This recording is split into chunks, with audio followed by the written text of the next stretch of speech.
우리 한국의 60년대와 70년대만 하더라도 외국인들이 한국에 관광을 왔다가 때로는 선교사들의 입으로 고백하는 것을 들어봅니다. 아주 인상 깊이 보고 부러운 것이 있었다고 합니다. 그것은 다름 아닌 한국의 대가족 제도라는 것이었습니다. 요즘 어떻습니까? 핵가족 제도로 바뀌어지고 있습니다. 손주, 손녀들과 한 울타리 안에서 노년기를 행복하게 보내는 한국의 노인들이 그들은 그렇게 보기도 좋았고 너무나 부러웠다고 말했습니다.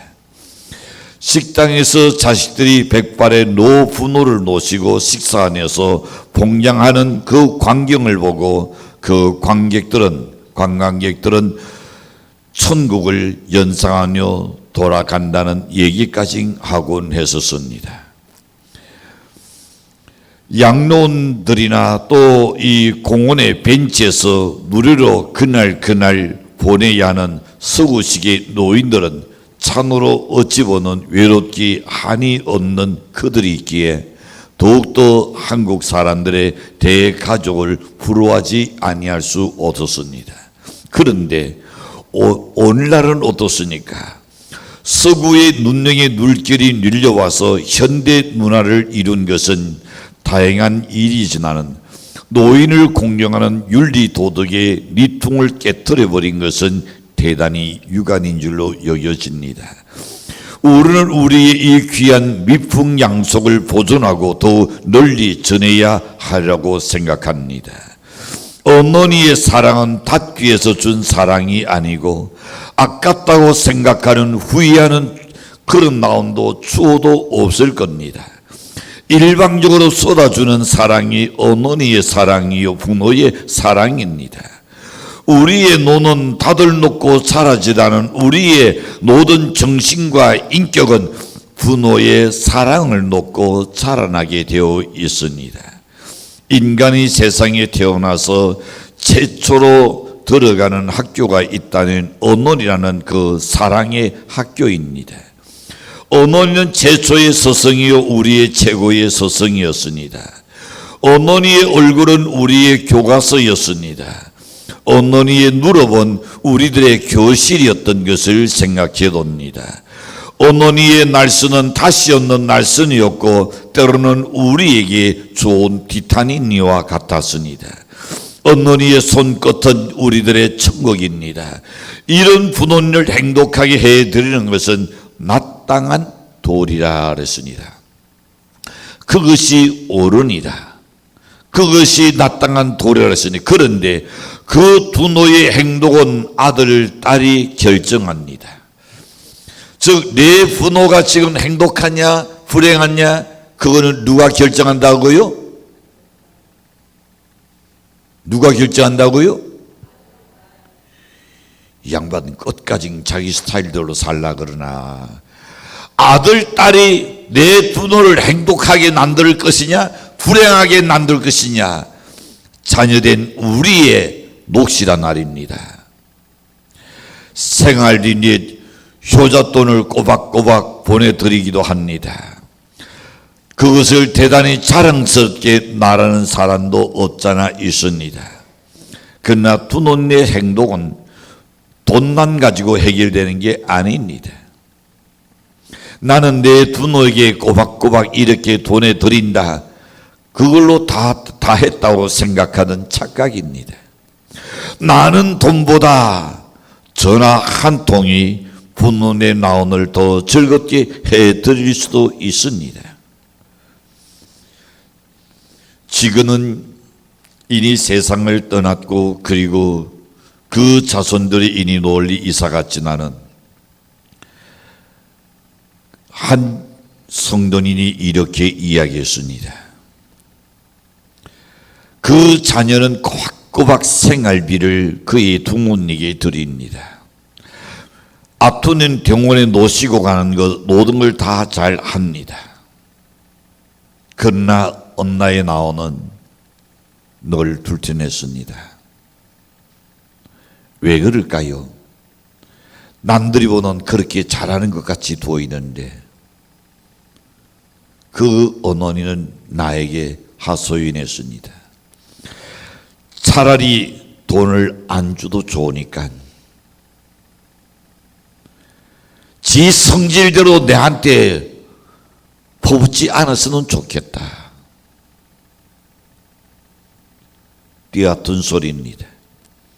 돈 내 돈 줬다고 지 하고 싶은 대로, 지 나라고 싶은 대로 마음대로 나를 하고 행동해버리는 두 노예 나오네. 그 돈이 담같지 않다는 겁니다. 여론의 두 노가 행여나 그런 나원을 갖고 있지는 않는가. 한번 좀 돌아볼 수 있기를 바랍니다. 여러분, 부모님이 아직 생존해 계신 분들은 행복하게 생각하셔야 합니다. 왜 그럴까요? 두 노에게 효도의 지혜가 있기 때문입니다. 다시 말하면 아직도 하나님한테 축복받을 수 있는 기회가 내 두 노가 살아있기 때문에 그 살아내는 기회가 있는 겁니다. 그러나 내 부모님이 세상을 떠나고 나면 하고 싶어도 할 수 없는 것이 효도입니다. 이니 축복의 기회는 날아가 버리고 없는 겁니다. 부모는 정말 좋은 천사들입니다.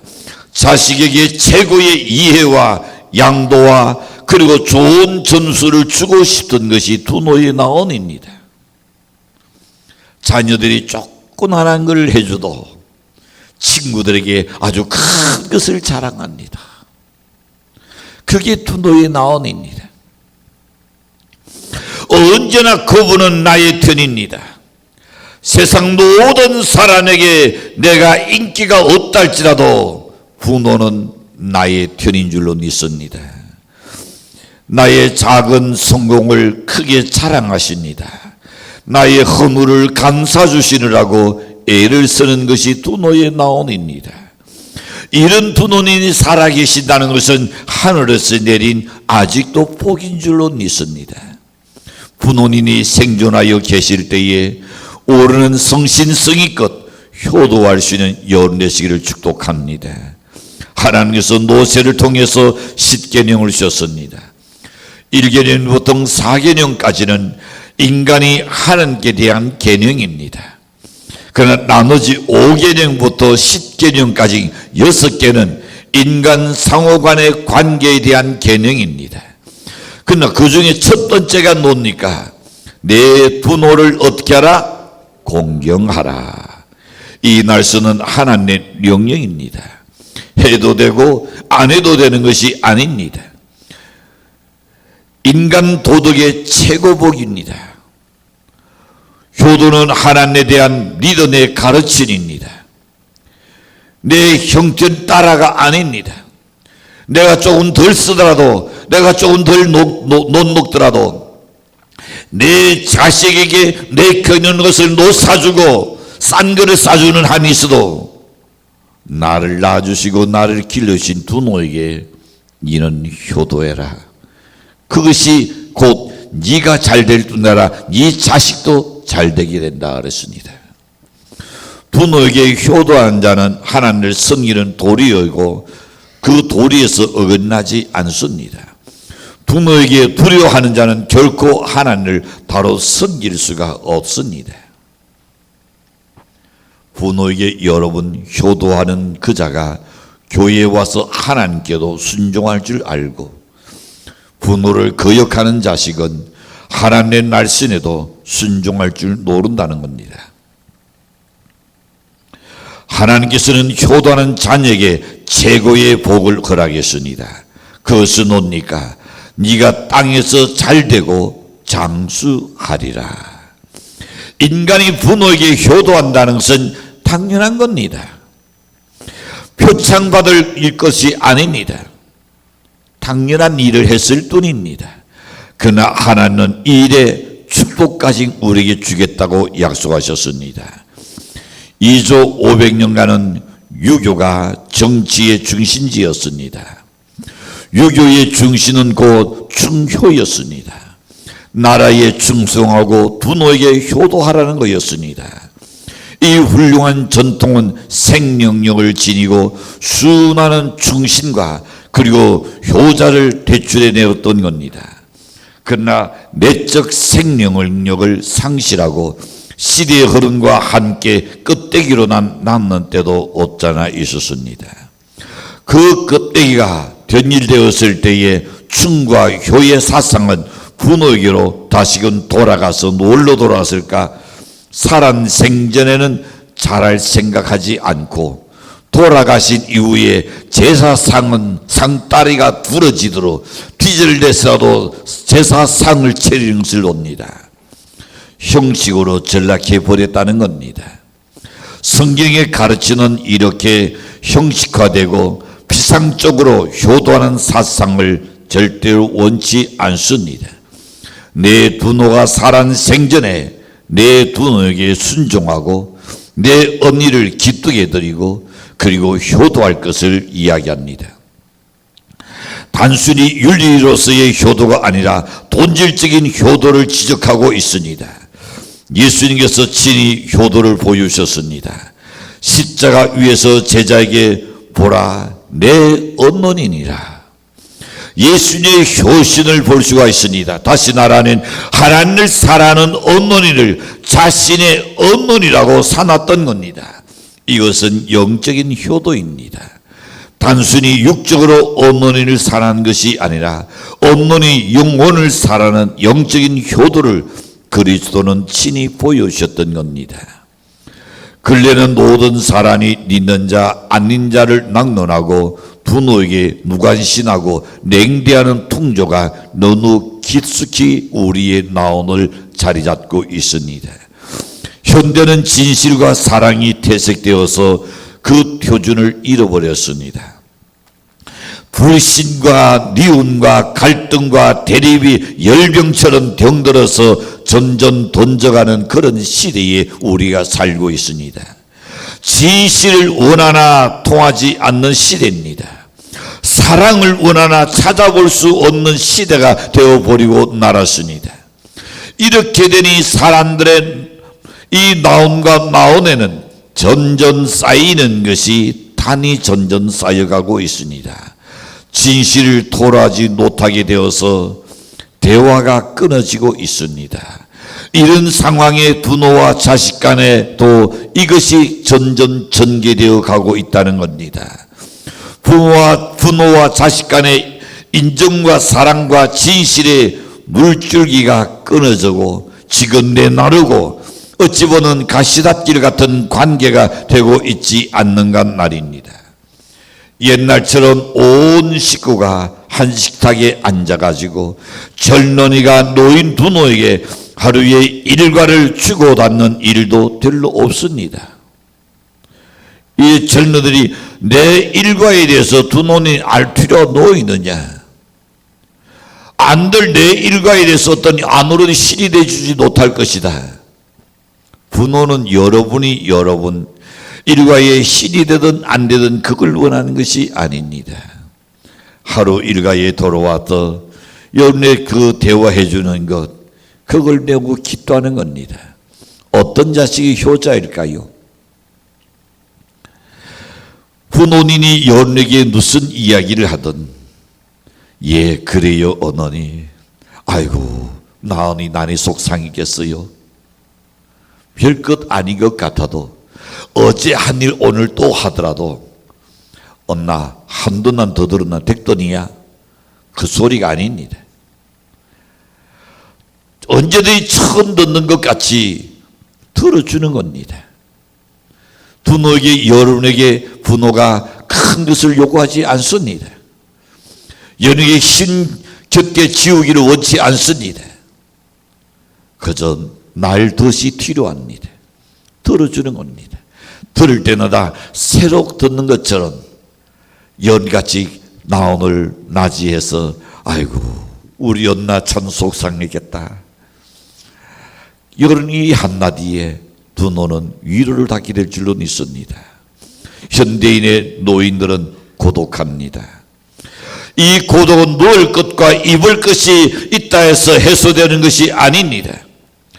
콘크리트 짓, 새장 같은 짓, 벽돌 단장은 호화롭게 꾸며져 있다 할지라도 부모와 자식 간의 나온과 나온의 큰 단격이 쌓여져 가고 있다는 겁니다.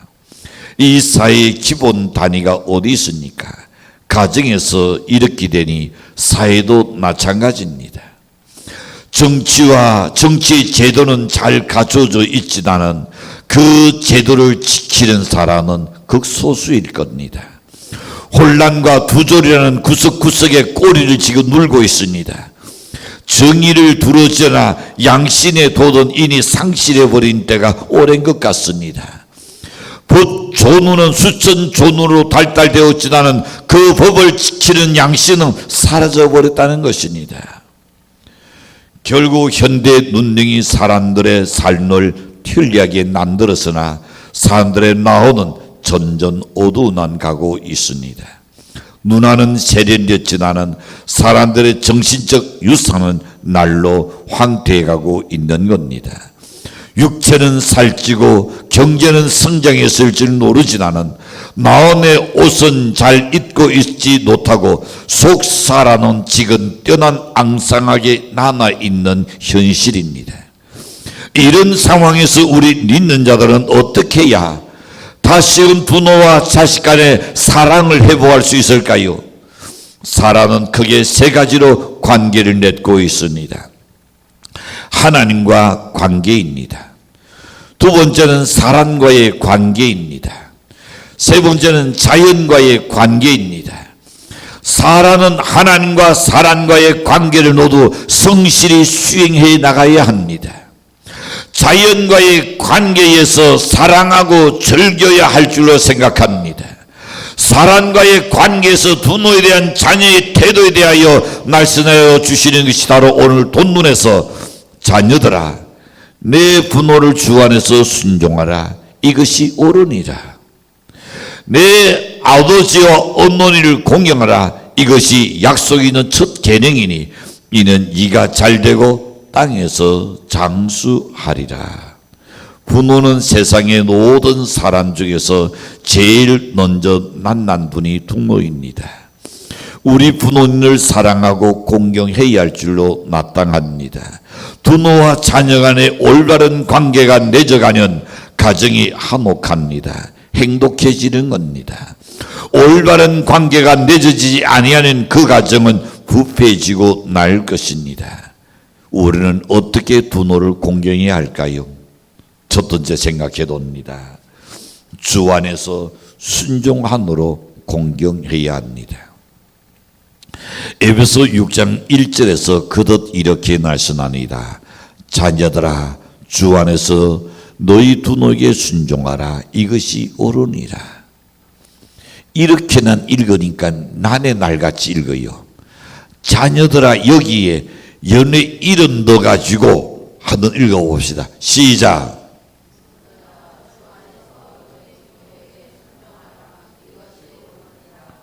안 읽는 사람 양심이 찔려서 안 읽어요? 주 안에서 너희 부모에게 순종하라 이것이 옳다 그랬습니다. 하나님의 뜻은 자녀들로 하여금 부모님을 공경하라는 말입니다. 구약에서는 내 부모를 공경하라고 이야기했고 신약에서는 주 안에서 부모를 순종하라 이것이 옳으니라고 교훈하고 있습니다. 부모님께 순종은 마음으로 부모님의 인격을 존중하며 생활면에서 부모님의 명령을 순종하고 물질로 잘 부양해야 할 것을 지금 이야기하고 있습니다.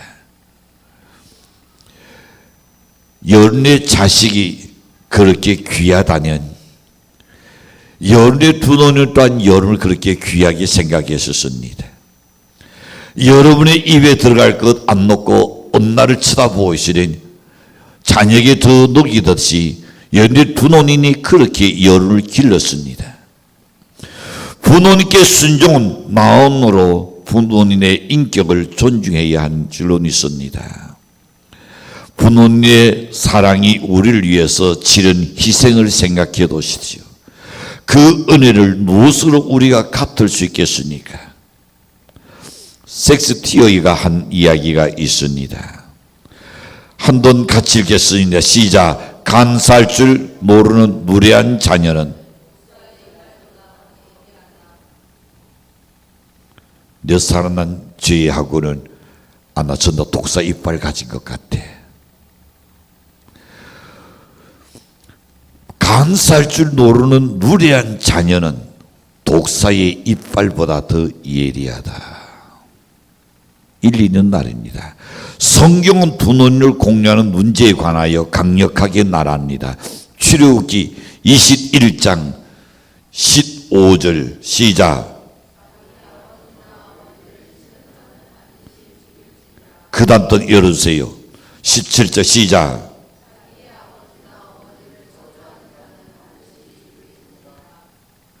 하나님께서 얼마나 언하게 이야기했으니까.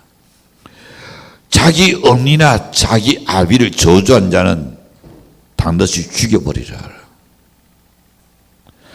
하나님은 그만큼 분노의 효를 강조했습니다. 사람들은 이방인들이 그럽니다. 아이 기독교는 세상에 두려워 자식들다고. 왜 그럴까? 제사도 안 지내고. 하나님은 여러분 제사 지내는 누가 먹어요? 지들이 주둥이 다 들어가요. 그러나 하나님은 살아 생전에 내 부모에게 잘하라 그랬습니다. 만약에 내 부모에게 잘못하면 그놈은 죽여버리라 그랬습니다. 압살롬은 아버지 다윗의 사랑과 지혜를 단역했습니다. 그러나 다윗은 끝까지 그를 사랑했습니다. 결국 압살롬은 전쟁에서 죽었는데 다윗은 전쟁에서 압살롬이 죽었다는 그 말을 듣고 슬피 울며 탄식하면서 이렇게 말했습니다. 내 아들 압살롬아, 내가 네 대신 죽었더라면 차라리 좋았을걸. 그게 두노에 나옵니다. 아버지를 단역하고 왕자의 자리에 앉고 싶다는 근원이었는데도 그래도 아버지는 차라리 내가 너를 대신해서 내가 죽었어도 좋았을걸. 단년에 요셉은 생각해 봅니다. 애굽의 총리가 돼서 아버지의 가족들과 애굽으로 모셔다가 그들의 여생을 잘 편안하게 모시고 살게 돌아봐 주셨던 것이 요셉입니다. 오르는 분노의 가슴을 아프게 하고 분노의 가슴을 찢게 하는 일, 그로 인하여 분노가 슬피 우는 일이 없게 남들이 할 줄로 믿습니다. 열이 누식고 던지는 한마디가 분노의 나오는 상처가 된다는 것을 알아야 합니다. 분노를 사랑하고 그 여생을 행복과 사랑으로 가득하게 하는 요셉 같은 자녀가 되겠습니까? 아니면 못된 압살롬 같은 그런 자식이 되겠습니까? 주 안에서 요셉같이 순종으로 공경하는 연대시기를 바라며 두 번째 생각해 봅니다. 부모님을 어떻게 드리라? 즐겁게 해 드림으로 공경해야 합니다. 우리가 살아가면서 기나긴 일들이 많을 보게 됩니다. 아버지가 불량한 아들을 처벌해 달라고 판사 때 호소하는 사람들이 있는가 하면, 아들이 어머니가 용돈을 주지 않는다고 목졸라 죽인 사건도 있었습니다. 손녀가 손자가 할머니가 낭령들었다고, 그 진에 걸렸다고 할머니를 칼로 죽인 그런 사건도 있었습니다. 성경은 디모데후서 3장 1절 이하에 이렇게 말씀합니다. 너는 이것을 알라. 말세에 고통할 때가 이르니 사람들이 무엇을 하뇨? 그 다음에는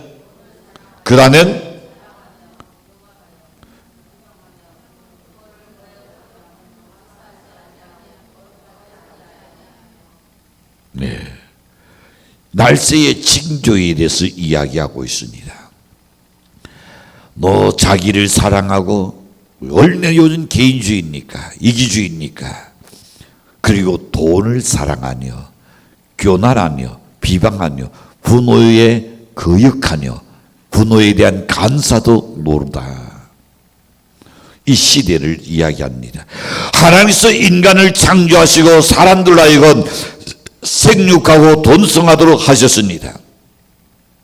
그런데 사람들이 생육하면서 죄로 인하여 인간성이 타락해서 무질서하게 되어버리고 말았습니다.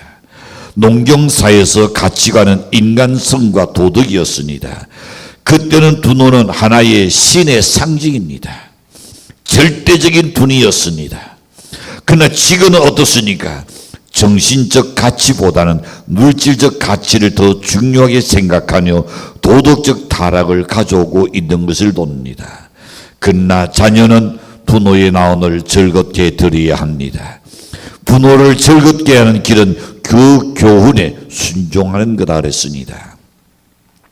잘 아시는 정자라는 사람은 자신이 늙은 사람이면서도 부모님 앞에서 어릴 때에 입던 그 때때 옷을 눈에 걸치고는 분노의 앞에서 어린광을 부렸다는 겁니다. 왜? 분노를 기쁘게 즐겁게 해드리려고 날입니다. 연례 부모님이 행여나 안색이 좋지 않는 것을 볼 때에 어떻게 생각합니까? 우리 부모 또 신경질이야.